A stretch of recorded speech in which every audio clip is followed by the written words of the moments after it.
Hello and welcome to Raggy's Beers, Wines and Spirits review. Tonight I'm going to review... You know, sometimes you've just got too much to review. So, we had Aldi's Beer Festival last week, picked up 10. Lidl's Beer Festival, picked up 20.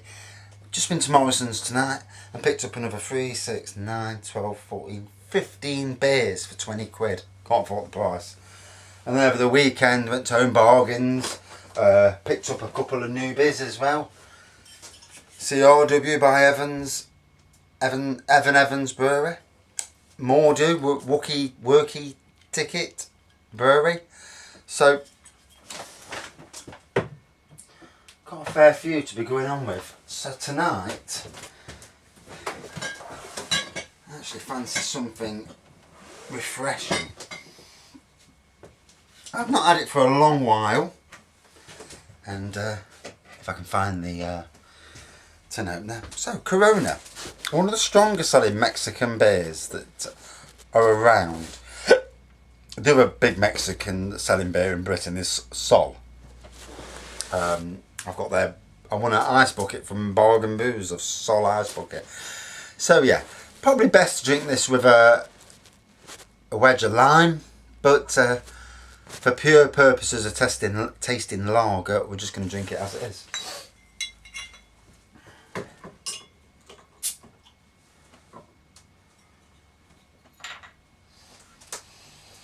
Oh, so nice smell straight from the glass.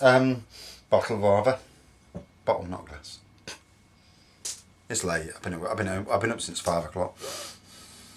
Oh, so apologies for the dirty glass. I've got to take it up the arse and get it cleaned.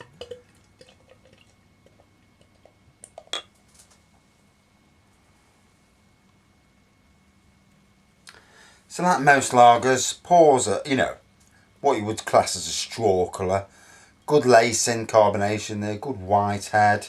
Pretty standard fare really these days for most of the lagers, you know, they're all about the same in that respect.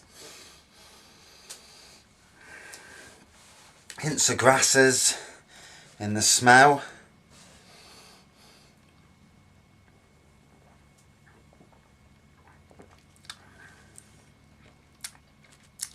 Nice refreshing taste though, you know.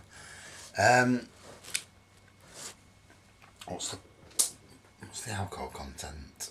4.5%. So in between, you know, Carling, Carlsberg, Foster's, they're 4%. Stella, Budweiser, and most of them are either 4.8 or 5. So 4.5. It's in the centre. It's classed as one of the premium beers. You'll see it on offer quite a lot. You know, it's just below the likes of Peroni and Birra Moretti in costs, you know. But Peroni has got a fantastic name in this country. It's probably the premium beer, lager rather.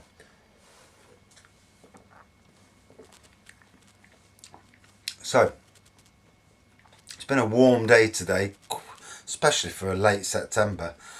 And try and just get a review up. Here we go. Alright.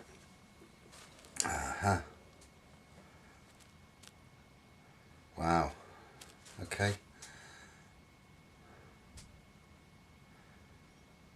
So, from 3,500 reviews, it's actually got a 1.71 out of 5 rating. Which, you know, is poor.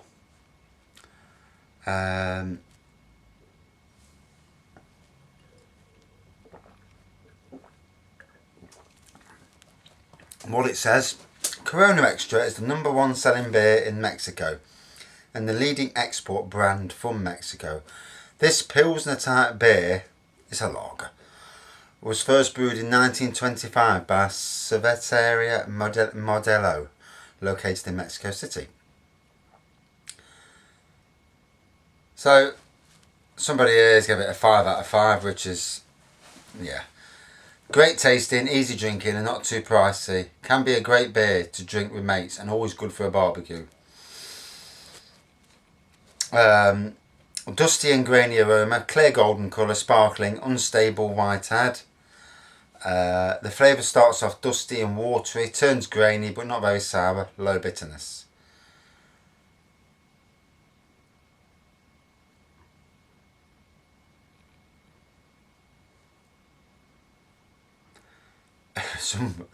No taste at all, may as well drink water. Very slight sweet aftertaste which isn't great.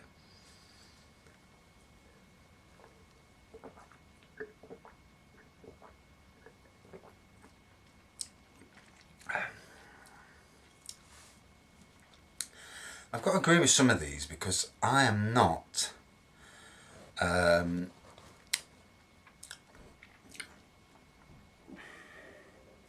despite the fact it's a major seller.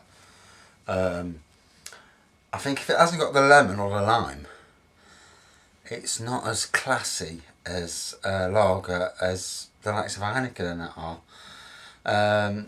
I'm finding it a tad gassy, if I'm being honest. I'm just looking for reviews, and there's some absolutely slating reviews, you know.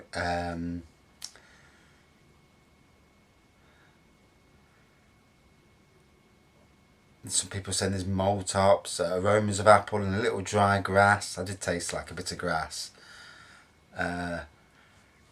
Someone else says it's a very smooth, light tasting lager that refreshes you. Oh, plus it's delicious.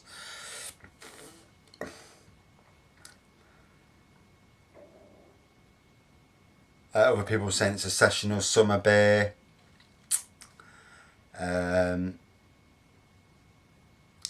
People saying it's rather bland.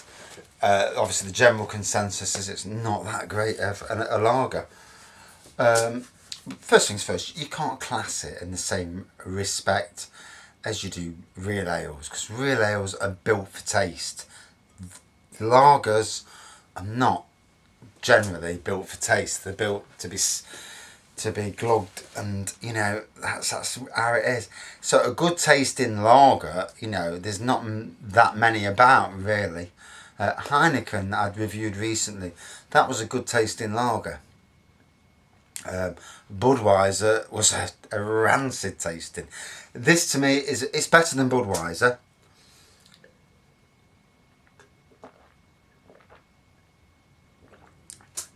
I'm understanding the blandness though.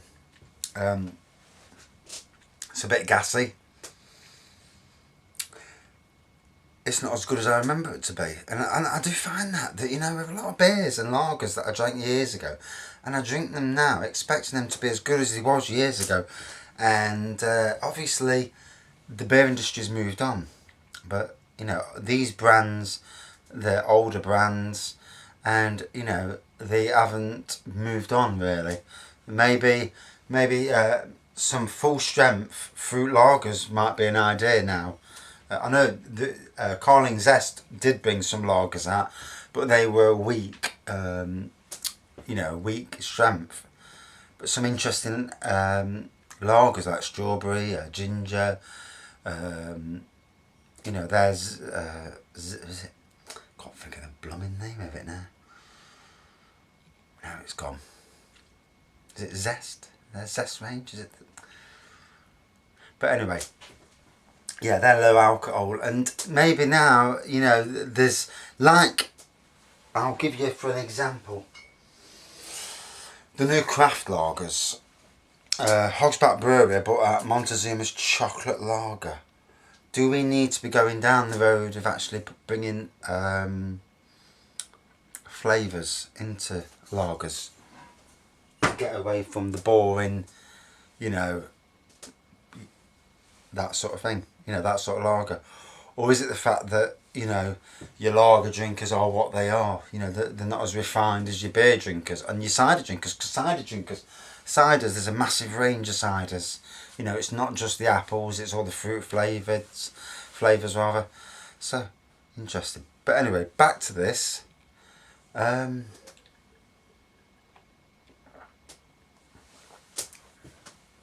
a little bit thin, a little bit watery, and you know, in the feel of it. Not much taste there. Not much on the nose really. You know. it's palatable, it's drinkable, and that's it really. You know, it's nothing to shout about. It's not, to me, it's not the one anywhere near the best lager I've tasted, and a bit of a letdown really, you know.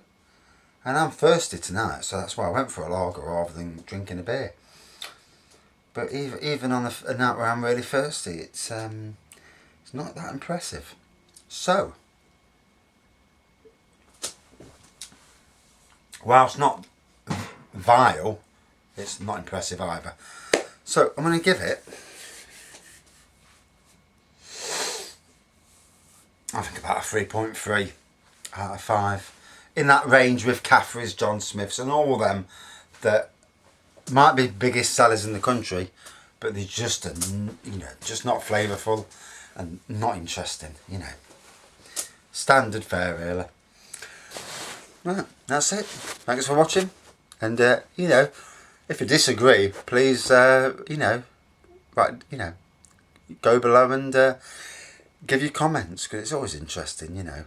And please, if anybody can, please subscribe. Makes it interesting if I start getting a few more subscribers. Thanks for watching. See you soon.